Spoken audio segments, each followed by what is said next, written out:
Before we start the video, I just want to let you guys know that we launched a Let's Go Brandon t-shirt on the merch shop, so go ahead and click the link down below in the description. It's a great way to support us here at the Liberal Hive Mind.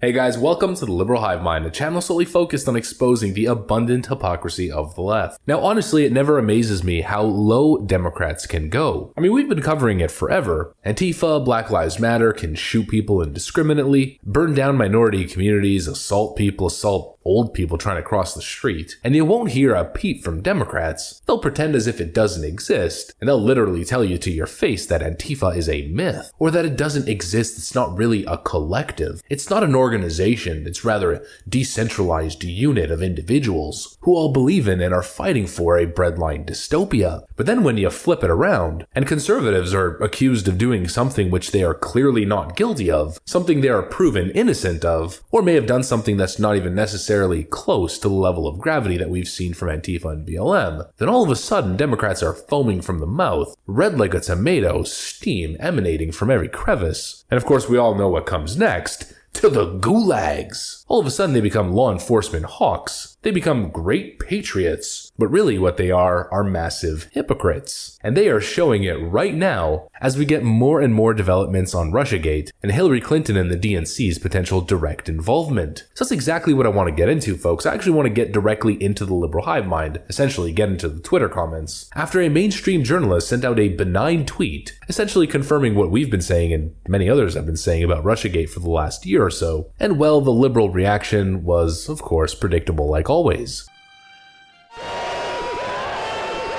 So we got a lot to get into, but before we do, please make sure to leave a like, a comment, subscribe, share the video as much as possible. We are still shadow banned by the YouTube algorithm, hidden from non-subscribed viewers. And with that out of the way, let's roll the tape. Alright folks, so take a look at this. This is Jonathan Swan. Now of course you may be asking who Jonathan Swan is. He's a middle-of-the-ground reporter, some would probably say left-leaning, but for the most part, he's relatively fair. He works for Axios and his claim to fame in 2020 was his one-on-one with Donald Trump, which to be fair, he asked some pretty tough questions and he's a tough interview in general. So after he dug into Donald Trump a little bit and gave Donald Trump a week of bad press, he was a hero beyond heroes for the Democrat base. That is, of course, until he accurately reports on the advancement in the Durham investigation, which is starting to look real bad for Hillary and her cronies in the DNC. Jonathan Swan writes on Twitter, "The charges are that not only did Clinton/the Democrats fund the dossier, but a longtime Clinton Democrat operative was one of the sources for the rumors about Trump. Doesn't get much worse." And here is where the Democrats look as vile as they always do. But in the end, did the Steele dossier even matter? Honest question, I don't recall it being relevant to any congressional proceedings. Whatever impact it had in the media only reinforced existing opinions.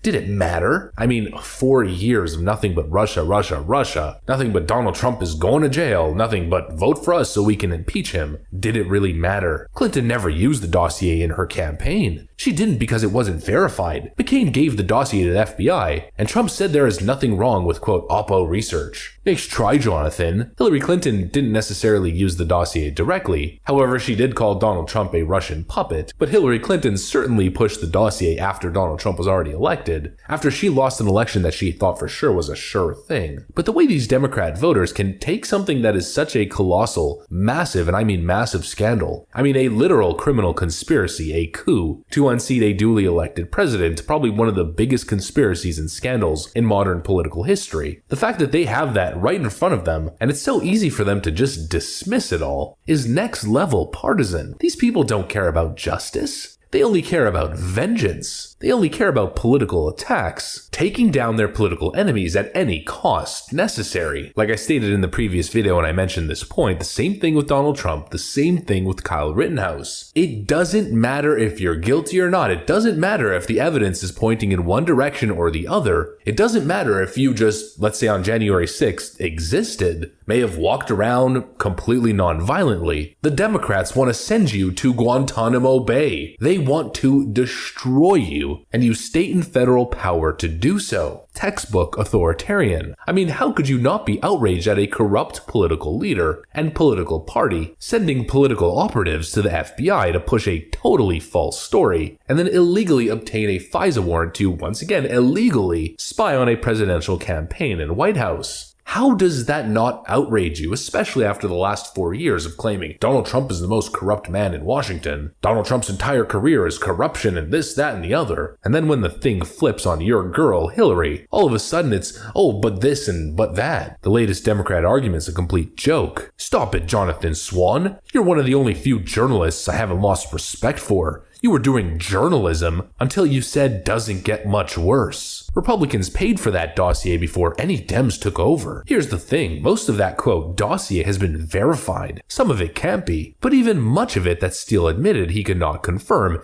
is plausible and timing fits. McCain saw the first few reports and reported it to the FBI, and then McCain gave it to Clinton. Bad tweet, incomplete WAPO story. Durham probe purpose is to appease Donald Trump. FBI did not use the Steele dossier as predicate to investigate Trump. I mean, they literally used it to get a FISA warrant, but okay. Steele investigations started by Jeb Bush campaign. And so the argument that they're trying to make is that, well, the Republicans started it, as if that makes the DNC any less guilty. I mean, a total lack of perspective. Let me ask you a question, Democrats. When I say these names, let's play a little game of association. Do you notice a pattern? Do you notice maybe a connection? Cheney, Bush, Biden, Clinton, they're all a bunch of corrupt Washington snakes found in the same Washington swamp. They're using, quote, the Republicans, Jeb Bush and John McCain, as some sort of justification, as if the Republican base is supposed to react, well, oh, it started off with the Bushes and the McCains. Oh, well, that clarifies the whole thing. That makes it just as bad. That makes them guilty as well, but of course, not nearly as guilty as the DNC and Hillary Clinton, who pushed the narrative to divide the American populace, win elections, and try to impeach a president twice over. I mean, a total lack of perspective, a total lack of honesty, and a total lack of integrity. I share absolutely nothing in common with these people, and I'm sure you guys feel the exact same way. But the good thing is, their political icons and political leaders are potentially in for a serious rude awakening. The change in tone from the mainstream media says it all. John Durham is getting close to the jugular. Was the FBI manipulated by the Democrat Party? Russiagate has no rock bottom. The crippling blow for the Steele dossier. And let's just hope that former DNI John Ratcliffe, who said this, is right. I said a long time ago to you, Maria, I expect there to be many indictments. I haven't backed off of that, and I continue to think that there are going to be many indictments based on the intelligence that I gave to John Durham and that I have seen. I don't know about you guys, but not only am I expecting more indictments, but I feel the American people are owed more indictments. Justice needs to be served on the greatest political scandal and anti-democratic conspiracy in modern American history. Oh, but Donald Trump and scary patriots are a real threat to democracy. I mean, give me a break. That's what I got for you guys, though. Make sure to leave a like, a comment, subscribe. I gotta get back to work. Thanks for watching, and I'll see you on the next one.